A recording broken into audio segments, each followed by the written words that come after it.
ডাক্তারের চেম্বার থেকে বের হয়ে আমি আমার স্বামীকে বললাম, আজকে আমাদের বিয়ের ৯ বছর হলো। আমাদের কোনো সন্তান নেই। আর ডাক্তার যেহেতু বলেই দিয়েছে যে আমার কখনো সন্তান হবে না, আমি আপনার কাছে অনেক অনুরোধ করছি, প্লিজ আপনি একটা বিয়ে করেন, আমাকেও একটু মা হওয়ার সুযোগ দেন। আমি বলছিলাম, তো আমার স্বামী আমার হাত দুটো ধরে ফেললেন। হাত দুটো ধরে বলছে যে, ইভা, আমি তোমাকে অনেক বেশি ভালোবাসি, আমি কখনোই তোমার জায়গায় কাউকে বসাতে পারবো না। আমরা এমনি অনেক ভালো আছি। আল্লাহ যখন দিবেন দিবেন, না দিবেন তো না দিবেন। আর মায়ের কথা বাদ দাও, মাকে বুঝিয়ে সুঝিয়ে রাখতে পারলেই হলো। তো আমরা বাসায় চলে আসলাম। বাসায় ঢুকতে না ঢুকতেই শাশুড়ি মাও বলা শুরু করলেন, আর কতদিন মা তুমি আমাকে নাতি নাতনিহীন করে রাখবে? এই বলতে বলতে আমার চাচাতো বোন আর ভাই আমার বাসায় বেড়াতে আসছে। আমার চাচাতো বোন পিয়া আর আমার চাচাতো ভাই, ওরা ৭ দিন আমার বাসায় থাকবে। এদিকে সেই দিনই আবার আমার শাশুড়ি তার বোনের বাসায় বেড়াতে যাবেন। তো যাওয়ার সময় আমার শাশুড়ি কানে কানে আমাকে বলে গেল, শুনো, তোমার চাচাতো বোনটা কিন্তু অনেক সুন্দর, তো বাইরে থেকে কোনো মেয়ে না এনে তোমার বোনটাকে যদি আমার ছেলের সাথে বিয়ে দিতে পারো, তাহলে দুই বোনে সুন্দর করে মিলেমিশে থাকলে আর কোনো সমস্যা হবে না। বলে উনি তার বেড়াতে চলে গেলেন। আমার শাশুড়ি আম্মু চলে যাওয়ার পরে ৩ দিন পরেই আমার চাচা এসে আমার চাচাতো বোনকে জোর করে নিয়ে গেলেন যে তার নাকি বিয়ে ঠিক হয়েছে।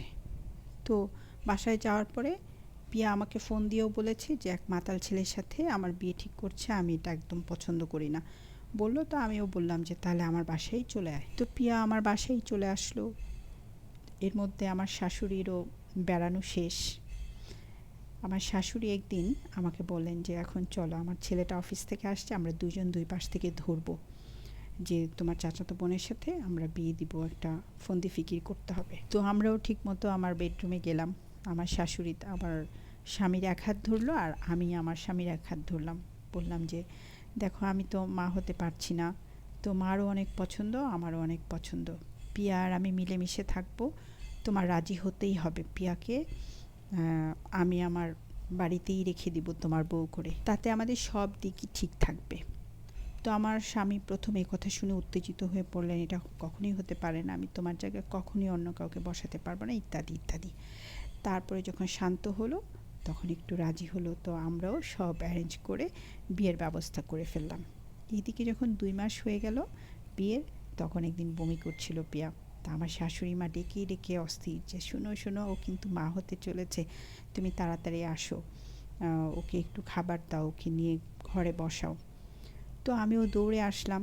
আসতে না আসতে পিয়া আমাকে বলছে যে, আমি মা হচ্ছি, তো তোমার এত খুশি হওয়ার কারণ কি? আমি এ কথা শুনে বললাম, কি বলিস এগুলো? তখন সে বলছে, তুমি নাকি আমার কথা বলেছো, আমি নাকি অনেক মানুষের সাথে প্রেম করে বেরিয়েছি বিয়ের আগে।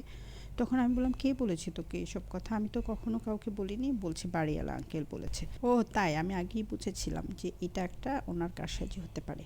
যাই হোক, ওনার আবার আমার উপরে একটু কুদৃষ্টি আছে। শুনে আমার স্বামী বললো, তাহলে জিজ্ঞেস করতে যাই? আমি বললাম যে চুপ করে থাকো, নীরবতাও একটা প্রতিবাদ। পিয়া ব্যাপারটা বুঝতে পেরে আমাকে জড়িয়ে ধরলো। আমাদের মিলমিশ দেখে আমার শাশুড়ি স্বামী সবাই খুশি হলেন। আমাদের সুখী পরিবারের জন্য সবাই দোয়া করবেন।